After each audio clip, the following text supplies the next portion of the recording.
Господин Атанасов, във времето, когато сте бил на баща си влажния влюбен поглед, да коментирате събития, на които не само, че не сте бил свидетел, дори не знаете дали е вярно или не, малко, както се казва, не говори добре за вас. И сега ще ви кажа следното нещо.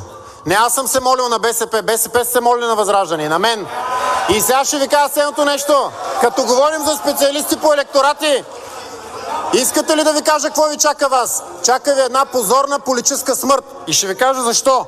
Имахте ли решение на Конгреса да не правите коалиция с ГЕРБ? Предатели? Имахте ли? Имахте ли? Предадохте ли си вашите избиратели? Предадохте ги. Преди малко какво каза господин Стойнев? Цитирам, господин Стойнев. Помните ли какво казахте преди 3 минути?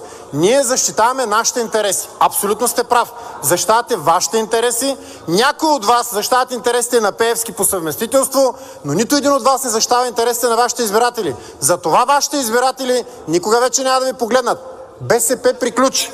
На следващо място. Казахте, че ние нямаме смелост да... Някой от вас защитават интересите на Пеевски по съвместителство, но нито един от вас не защитава интересите на вашите избиратели. Затова вашите избиратели никога вече няма да ви погледнат. БСП приключи. На следващо място.